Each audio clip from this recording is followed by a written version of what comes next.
So we continue with Swami Sivananda's spiritual diary.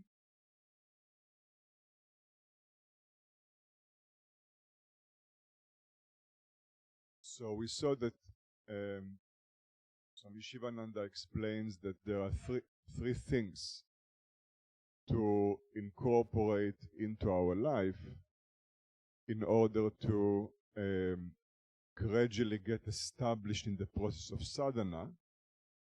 What we need to understand is that sadhana is a process, it's a level of awareness where our mind is habituated to become aware of the nature of reality. Sadhana is not just sitting or moving the hands or clapping, or sadhana is not really only an external thing. Sadhana is generating a inner momentum in the mind, where the mind is habituated to move towards reality rather than towards ignorance or suffering.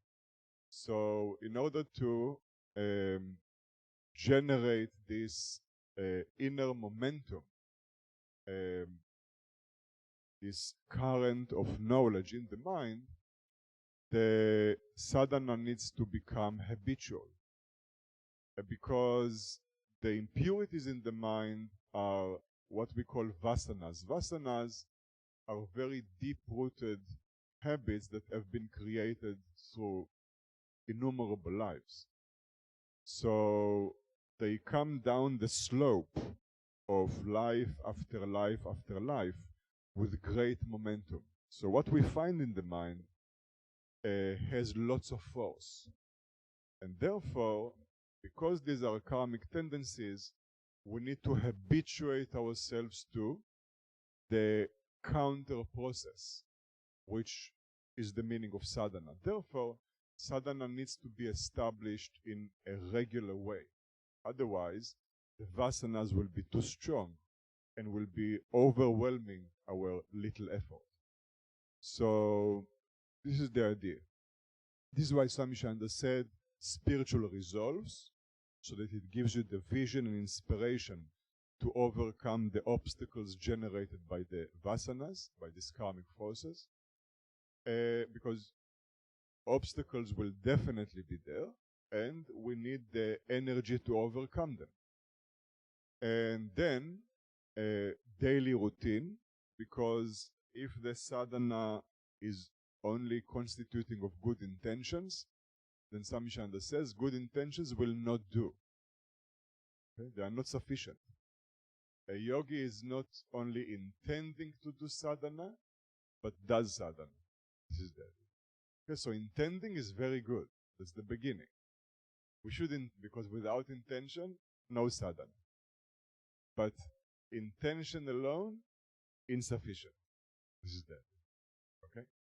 So therefore, Swami Sivananda says, good intentions alone will not do. Good actions must be there. See? This is a world of action. No action, Swami Sivananda said, no sadhana, no siddhi, no attainment. This is the idea. Okay, so it's like, very simple. No cooking, no food. Then we understand very clearly, right? If you don't bring food, you'll remain hungry. This we understand. Sadhana is exactly the same. No sadhana, spiritual hunger, which means suffer, mental afflictions and so on. Same thing. So, but it needs to be established in a regular, long practice, because the habits are very, very long-standing. So it's a long process to gradually undo those habitual karmic forces. So,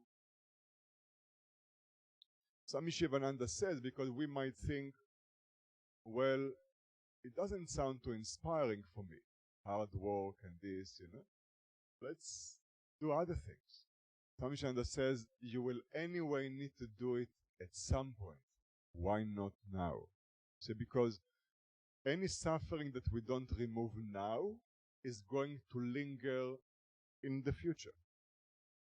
Right? So whatever we remove now, we are saving ourselves future pain. That's all. It's like we are walking with lots of thorns and stones in the shoes. Swami Sivananda says, why not remove some stones out of your shoes? You know? And we say, no, let's wait. Let's wait a little bit. Right? Why wait? Remove some shoes, you will have less pain. Something like this. So the more purification we do, we save ourselves years or even lives of additional suffering. That's all. It's very simple. So this is why Swami Sivananda says, why not now? Do the effort now. Save yourself suffering now.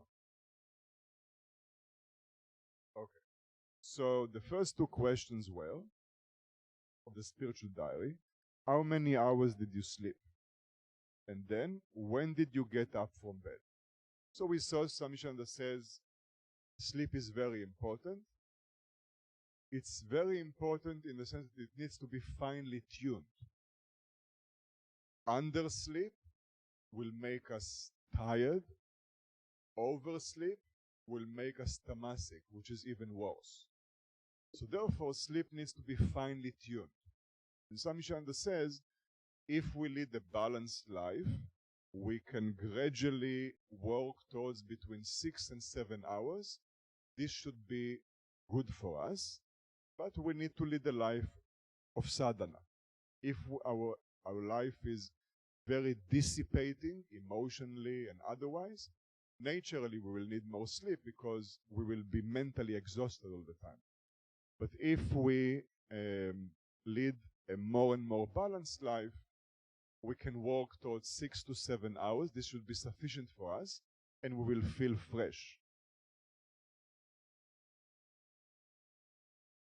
3. The third question of the diary. How many malas of japa? So, Swami Sivananda says, japa is the repetition of any mantra or name of the Lord. So, then he says, the japa of a mantra can bring the practitioner realization of his highest goal, even though he may have no knowledge of the meaning of the mantra.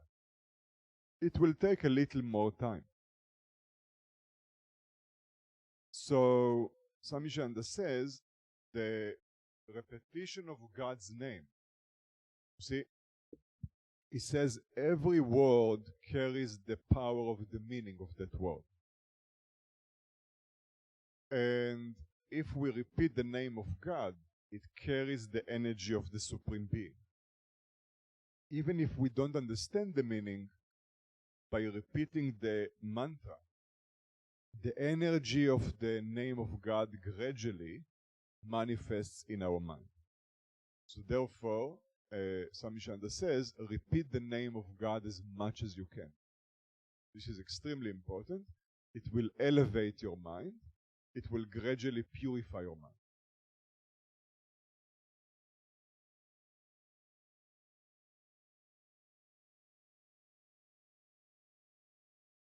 Then, 4. How long in Kirtan?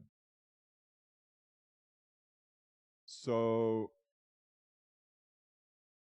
then Swami Sivananda says, there is no rasayana. Rasayana means like, like cure, something curative. There is no rasayana more efficacious than Sankirtan. Sankirtan means chanting God's name in a group, like we are doing. So there is no rasayana more efficacious than Sankirtan for softening the sin-hardened hearts of atheists, skeptics, non-believers, scoffers, and Sankirtana dyspeptics. So,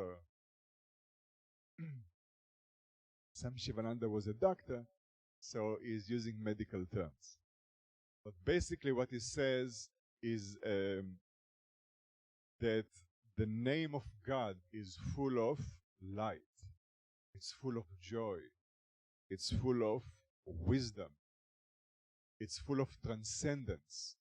And our mind and our hearts are ridden with wrong thinking, wrong actions, and the heart becomes hard as a stone. Then Swami Sivananda says there is nothing more efficacious than chanting God's name in a group to soften this heart, which is ridden with all this wrong thinking. See? So this is what it means. It's like Swami Sivananda brought all these army generals and he put them on the floor to chant Jaya Ganesha. You see? So, before talking to them about peace and this and that, he just let them sit on the floor and clap, Jaya Ganesha, Jaya Ganesha. So then you get it. See, when you chant the name of God, it does something for you. See, which is not intellectual, which you cannot otherwise understand.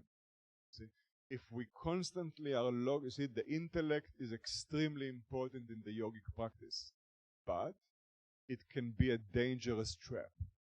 If we think that we can figure out reality with our intellect, we will be lost in the maze of the mind. Guaranteed. We will not be able to get out of it. If we think that the intellect is strong enough to figure out God, we are lost. See? With the grace of God, with devotion as foundation, the intellect can be very helpful, extremely helpful, on the foundation of devotion. Otherwise, it will be like cutting the branch on which we are sitting. See? It will be contrary to helpful. This is there. So this we need to understand. The intellect can be a great strength. It can become a great weakness if we don't know how to use it properly. This is there. So Sankirtan is the greatest cure against the dry intellect. Dry intellect is a big problem. It's like those people sitting in a coffee shop in the street and, gossiping about the affairs of the world, thinking that like this they will solve all the problems of the world. A dry intellect is like this spiritually. It thinks it can speak about this philosophy and that philosophy, and like this it will solve the problems of life. You understand? It's totally disconnected from reality. So this is why Sankirtan is so important, because the most important thing to bring the reality of God in our heart is devotion. And there is nothing as powerful as Kirtan to induce devotion. This is there.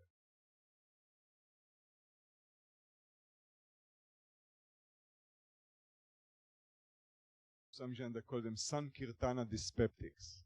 This is nice. Okay.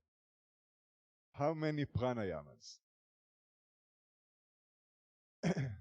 So pranayama. So Swami Sivananda has a lot to say about pranayama. It's an extremely important practice. Pranayama is important, pranayama and yoga asanas, because the mental states are highly energetic, which means in the astral body, in the subtle body, we have different levels. We have the pranic level and we have the mental level. The states of the mind are deeply influenced by our energetical states. And if there are energetical blockages in the astral body, in the nadis, it will definitely induce negative emotional mental states, for sure. So we don't understand it. We don't understand the connection between energy and mental states. And when we do pranayama, we begin to understand it. So the practice of pranayama and yoga asanas is extremely important to uplift the mind. And it's very important to sustain good health. So this is why these are very important practices for a yogi. Then the next one, how long did you perform asanas? 7. How long did you meditate on one asana? Meaning cultivating the capacity to meditate in one asana without moving. Why is that important? Because at the moment again, our mental state depends on our body. See, our awareness is not truly dependent on our body. At the moment, because there is very strong identification with the body, it seems like our awareness does depend on the body. So, now when the body is still, immovable, what happens is that in meditation, the mind will forget about the body and it will go deeper into meditation. If the mind is constantly busy with the body because of the knees or the back or the shoulders or the neck or anything, the mind cannot go deeper. So the body is gross. It's a very gross level of awareness. If the mind in meditation is busy with the body, the mind cannot proceed deeper in meditation. It's stuck. So therefore, when the body is completely still and relaxed, the mind forgets about the body and goes deeper into meditation. This is why we need to cultivate the capacity to sit without moving at all. This is the idea. Swami Sivananda says, we need to be like a living statue. Okay? Meditation is the most important practice of the yogis. All practices lead to meditation. It's all about meditation. Because meditation is, is the practice that gradually will reveal to us the difference between consciousness and the mind, which is called discrimination. When we enter the awareness, the discriminative awareness, we are beginning to be in a good place. But we need to get there. And the only way we are going to get there is through meditation. Therefore, we need to build our capacity to meditate. It's extremely important. And the physical aspect of meditation is naturally very important. If the body is not still, if we don't develop a capacity to sit still for a sufficient time for the mind to go deeper, then the meditation cannot happen. So, because meditation is the most important practice, we need to cultivate the physical aspect of the meditation. So the capacity to sit still without moving. This is the idea.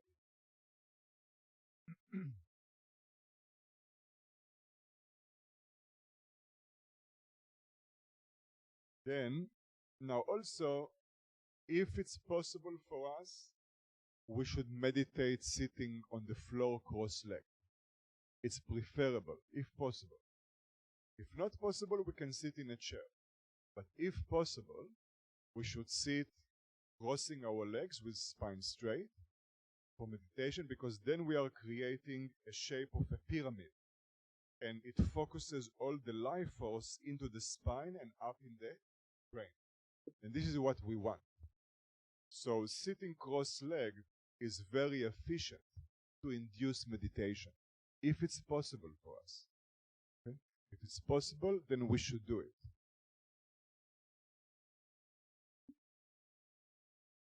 Then 8, were you regular in your meditation? So Swami Sivananda says, never miss a day of meditation. It's like saying, think about Swami Sivananda telling you, never miss a day of eating. You don't have to say it, it comes without saying. Right? So, meditation for the yogi is more important even than food. Food is so important. Right? You don't eat few hours, you feel it immediately. Right? All the alarms of the body are going off.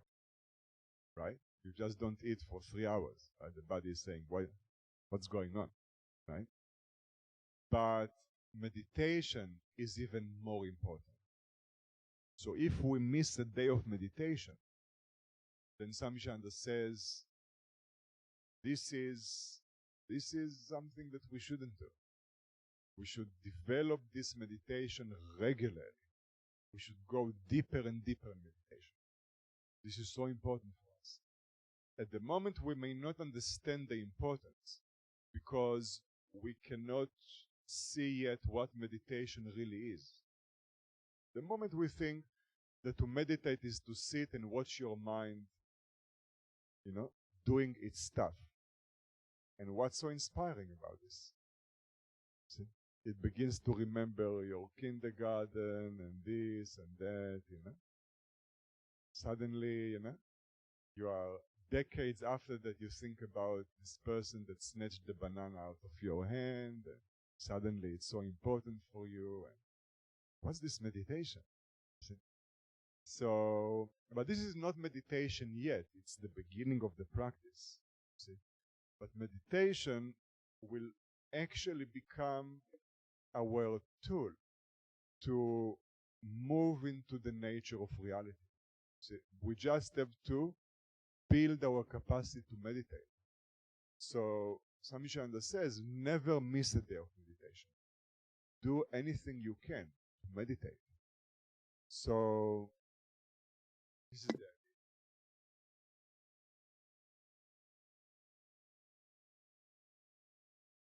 Then he says, how many Gita slokas did you read or get by heart?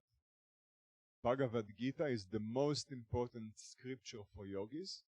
It gives us all the knowledge we need to think straight. See? So to move in the right direction. Otherwise, see, any source of knowledge in the world will overwhelm your mind with wrong knowledge. You see? It will bring samsara into your mind. You see? So anything you expose yourself to will bring problems into your mind. Problems, not real problems. Problems of wrong thinking. See? Only scriptures, only the knowledge of the scriptures, the teachings, will illuminate your mind, will take samsara out of your mind. And the Bhagavad Gita is the highest. That's the most important teaching for yogis. So, therefore, Swami Sivananda says to daily study the Gita and even to daily learn some shlokas by heart, to learn the teachings by heart, to learn to recite them, to come in contact with the Bhagavad Gita daily. It will gradually take this samsaric awareness out of our mind. So, this worldliness out of our mind. This is there. So,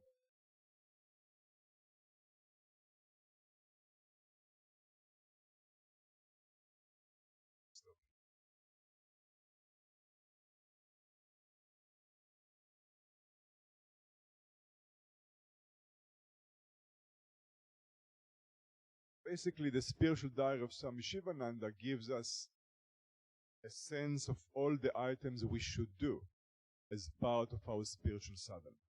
This is there.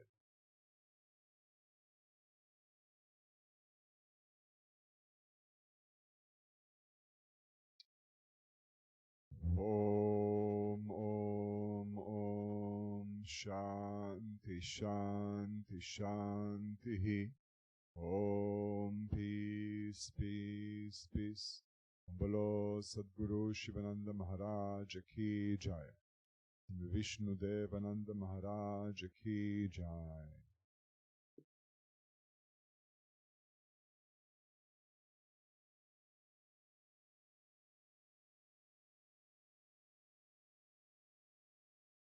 Namah Shivaya. So we'll explain the schedule for today. 8 o'clock we have the yoga class on the Bay platform. 10 o'clock the brunch. 11 o'clock the ashram welcome and history tour. 12 o'clock we continue with a series of workshops on positive thinking with Parvati Chaitanya, the power of positive thinking in the Shivananda Hall. 4 o'clock the yoga class on the Bay platform. 6 o'clock dinner. 7 o'clock the Gita Parayana, chanting of one chapter of the Bhagavad Gita in Sanskrit, and tonight it's followed by the chanting of the